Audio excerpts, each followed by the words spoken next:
welcome to Two's Country and the Isle of Wight. No, you do not need one of those for the Isle of Wight. Actually, we're in the middle of the Solent, but we'll soon be there. And of course, what is the Isle of Wight famous for?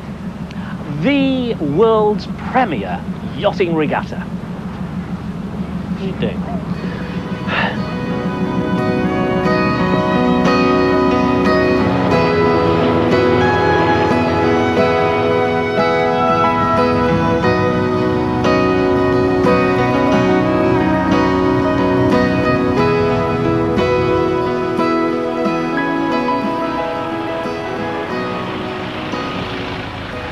Here we are then. See the sign there? It says you have booked your return journey, haven't you? You have booked it, haven't you? What, mine? Right, okay. Do you like it? Well, it's Cows Week. I'm really looking forward to it. Right, you show them where we are, get in and we'll set off around the island.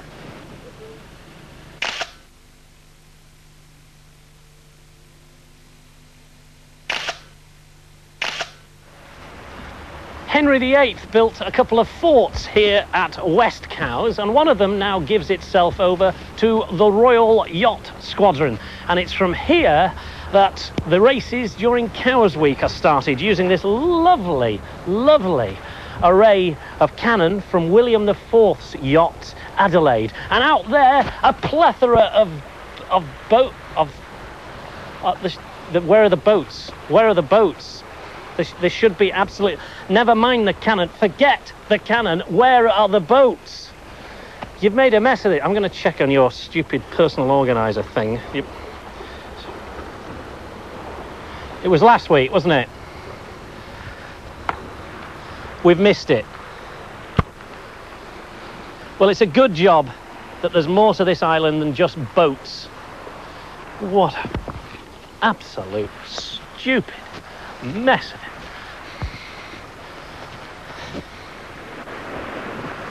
Don't do it. I forgive you. Anyone can make a mistake. What? Are you just paddling? All right. Well, come on out and put those legs away. You'll be putting people off the lunch, you will. Actually, I've decided I don't care about the boats. In fact, let's not bother with a single boat on all of our trip around the island. And talking of the island, the story begins 10,000 years ago when it was cut off from the mainland as the sea level rose. Man arrived about 5,000 years ago. Boom time was the Norman period when rabbits were introduced to the island. Do you know why rabbits did so well here? Because there are no foxes, and they were a cherished food in those days. And the name Cows, well, that comes from the 16th century. I told you Henry VIII built those forts. Well, the 16th century word for fort is cow. That's East Cow and West Cow. Now Cows. And I can see you're bored.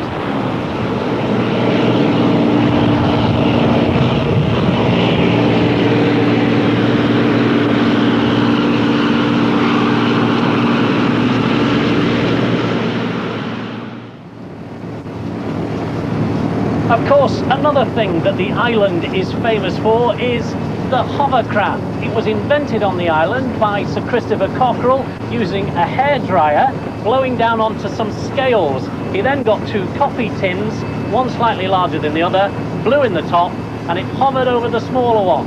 That principle led to this enormous craft still operating from the island back to Portsmouth, and particularly because Ryde is a very shallow port. There's a lot of sand and a lot of very shallow water, so this thing and all hovercrafts will go over that perfectly. Richard Beer is the pilot. They are pilots of this hovercraft today. Have a quick look at that and I'll introduce you to someone else.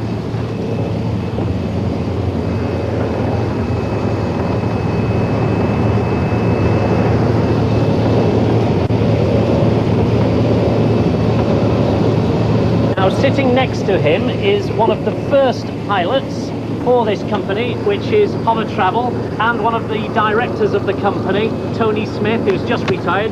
Tony, are these very different from the early hovercraft? Yes, they're very much different. They're powered in a different way. They're very much larger, of course, and therefore will carry more passengers.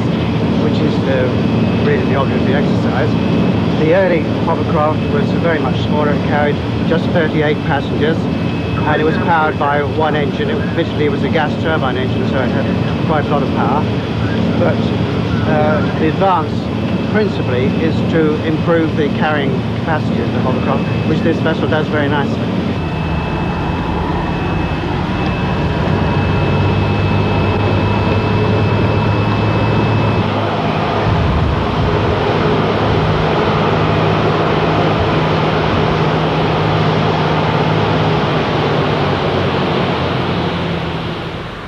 This is just one of the many little beautiful picturesque villages that you find all over the island. This is Godsill, and it's delightful. The old smithy there, the little thatched cottages, the Taverner's Arms, absolutely beautiful. I just wish you could see all of the beauty here. Well, actually, you can.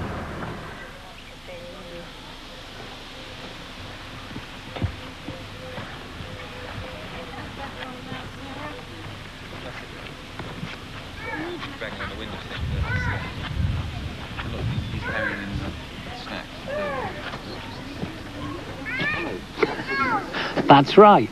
It's a model village of Godsill, perfectly to scale, 1 in 10. This is delightful round here. It's All Saints Church, beautifully done. And there's the real church in the background, and there's a cracking story up there which I'll tell you about in a moment, but more about the village, because of course the model village is within the real village. They had to make a model of the model village, and that's it, with the church and the model church.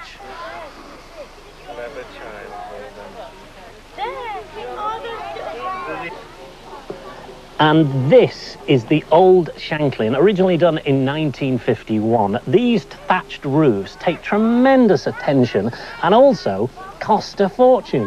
Do you know, it cost as much to thatch that as it did to thatch a real roof over there? This is the old street with the old shops exactly as they were.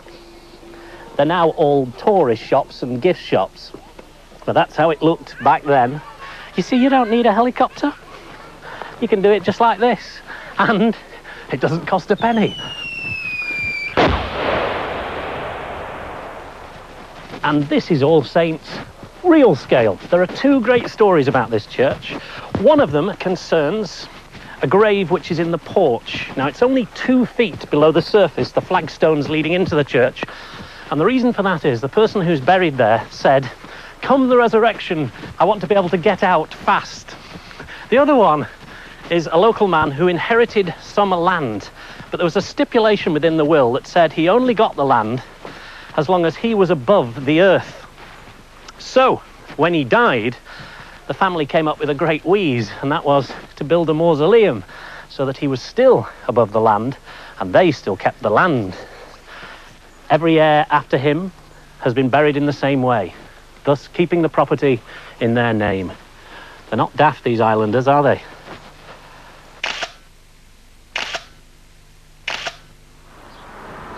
It's an interesting place, this Brading, you know. You've got the fabulous St Mary's Church there, which is gorgeous, and the stocks inside that sort of Tudor-type building. And yes, you've got your wax museum. There it is, that pink building. Actually, I've never seen a pink oldest building before, because that is the oldest building on the island, dating from the 13th century. No, actually, it goes back even further than that. They found Saxon remains in there, and they've also found Roman remains in there. Now look, it's your old mate, Charles I, the one that knighted you. What was it you decided to call yourself then? Circuit Breaker. Circuit Breaker. I don't understand that.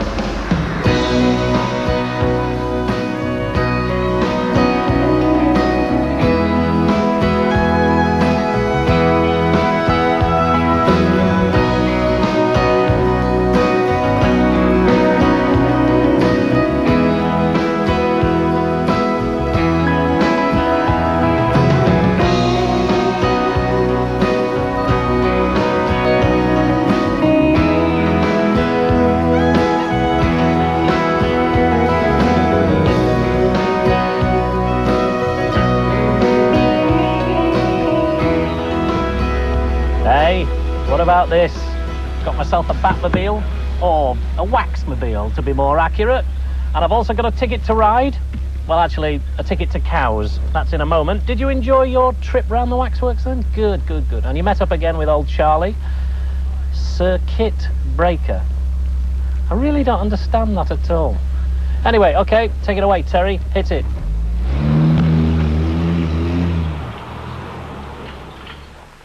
Now, talking of things royal... Oh, I get it. Circuit breaker. It's one of your electrical jokes. Right, talking of things royal, Osborne House. Show them where it is. Built and designed by Queen Victoria and Prince Albert. They actually designed it and built it themselves, although of course not brick by brick. They're renovating the gardens at the moment, and in fact you're standing where a statue's going to be. And look, you still haven't got any shoes on. You're a disgrace. Move out of the way. What about me? What about something like... What do you think? No? Okay, right. It was intended to be a family home, and that's exactly what it was. There are quite a few letters from Queen Victoria saying how happy she was in Osborne House. In fact, she stayed here right up until her death on the 22nd of January 1901. Albert actually built it in the style of an Italian villa because he said that the view out reminded him of the Bay of Naples. And next to Osborne House is Barton Manor. Its origins go right the way back to the Saxons when it was Burton, which means manor next to a farm. Albert and Victoria also owned this, and after Victoria's death, Edward VII decided that he would use this as his summer residence, and he gave Osborne House to the people. It remained a royal household for 18 years, and then it was sold for private ownership. In fact, record producer Robert Stigwood owns it to this day. In 1976, they planted that, the vineyard, and they've been producing English wines ever since. They do it all on location, and there they are. They are medal winners. The Wight Dry has won a silver, and they also got a bronze medal. You're trying it, aren't you? I think actually you're supposed to spit it out.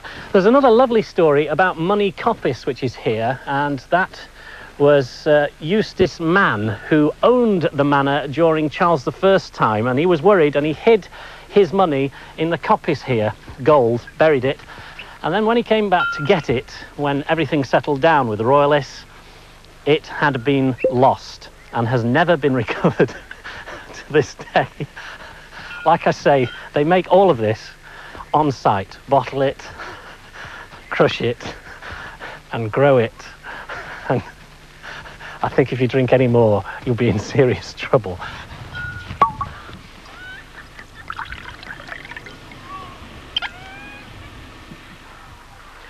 Do you know why they have a rose at the end of every line of vines? Well, it's because a rose will show the first signs of mildew, and then they know to do something for the vineyard. No, this isn't a vine, but if you move back, you'll see that it is in fact Dionysus, the Greek god of wine, and next to him, Ariadne, his wife, and round the back, his dad, Zeus. And no, it didn't grow like that. It was carved by Norman Gaishes, who has a place on the island, who does figureheads or mastheads for boats. He did, HMS Warrior. And are you sure you're feeling all right? Yeah, you're wobbling a bit. Perhaps now would be a good time to take a break and for you to have some black coffee.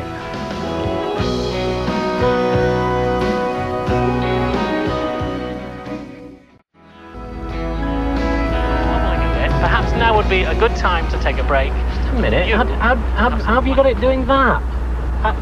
How did you do that? Oh, I thought we'd gone back in time or something. Are you feeling all right now?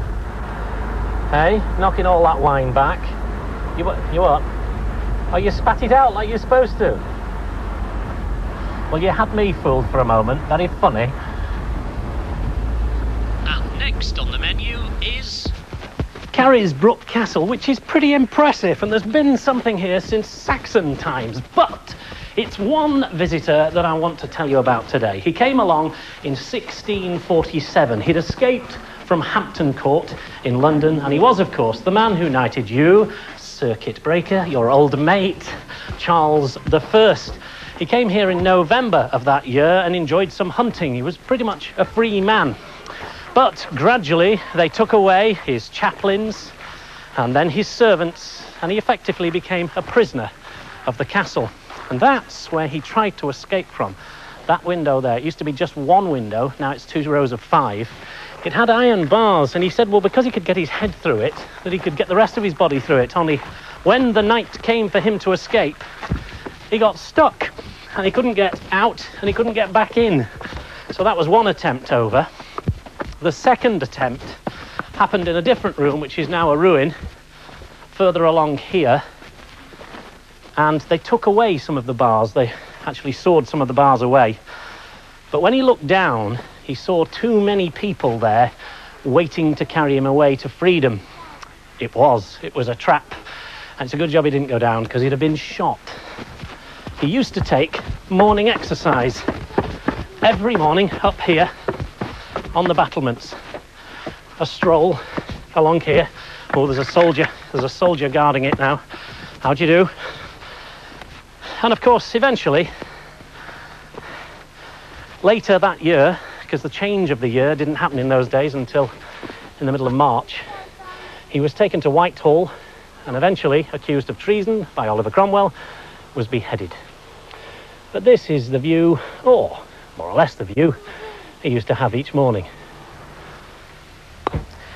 And though out of our bourne of time and place, the flood might bear me far, I hope to see my pilot face to face when I have crossed the bar.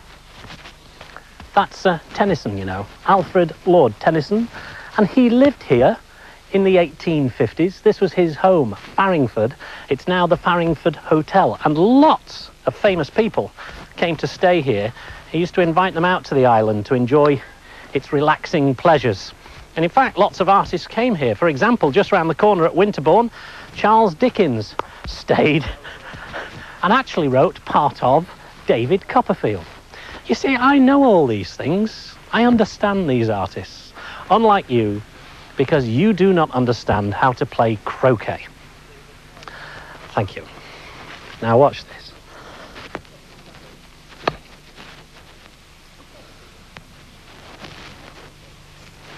Well, it wasn't bad. And this is what they all come to see, the Needles, which is right down at the bottom end of the island, 2 great big lumps of chalk sticking out of the water. And there's some even more interesting stuff up here, but it's a bit of a climb. You all right? Come on, you'll enjoy it. Actually, the stuff there that you will enjoy. Look at this chalk. It's incredible. It's snow white chalk. Right, up through the gate, because we shouldn't really be out there having a look at that, but we've been allowed.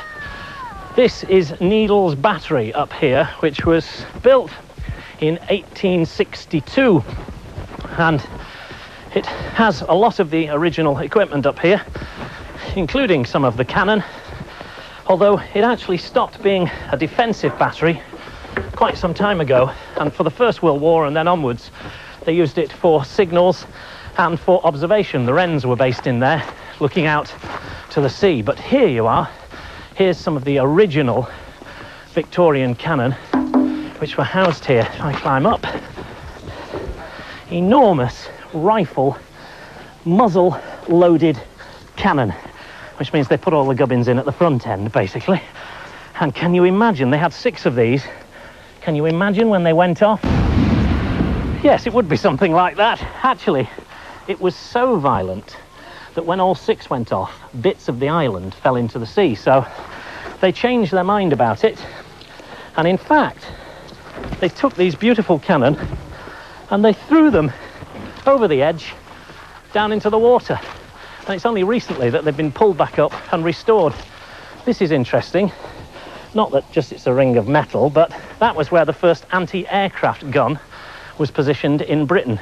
It was an American one. It was brought in during the First World War, and they experimented with it on that site and actually shot at a big box kite that was being pulled by liners out in the water. Right, now this is the steep bit of the climb, but believe me, it's worth it at the top. They finished all the operations here in the 1950s, and they built up on the higher point the Black Knight missile testing site, or rocket testing site. And that's where they were fired from, right up there. And look at that for a view. Now, wasn't that worth the effort? And just look at the strata of the chalk, the different layers of the chalk going down. Absolutely sensational. And over here, you get a grand view of the bay itself, the Solent, and you can see the entrance being protected, and that's what this was all about, protecting the fleet, which would be based in Portsmouth or Southampton. Now, 1,000 years ago, there was another fella who spent some time up on here. Yeah, 1,000 years ago. His name was Harold, King Harold. And he spent the summer of 1066, not many people know that, on the Isle of Wight, watching his fleet going up and down the channel, because he knew as long as his fleet did that, William, later the Conqueror, would not attempt to come across. Sadly, he ran out of money. The fleet came in and William came over. The rest, as they say, is history. How is it I'm a little sceptical about these travel arrangements you've made? No, I mean, let me get this right. You've arranged for me to have first-class travel off the island, yeah? I don't have to go with the hoi polloi on the hydrofoil or the hovercraft or the ferry, no? I've got my own way of getting off to the Isle of Man for the next programme. Okay then, I believe you. Where is it? Where is it? What? What? You... Oh, let me... A tin bath. You want me to go in it? They race these things for fun, you know, they sink. He said first class. First class, you said? Is this a class 1 racing vehicle? Yeah, this is a class 1 ocean racing tin bath you got here. Class 1, right. Ah! Right. I get that. Next time you join us, we'll have the Laxey Wheel, the world's biggest junk shop, which this should be in, kippers, and everything else the Isle of Man has to offer. If I ever make it. Yes, bye-bye.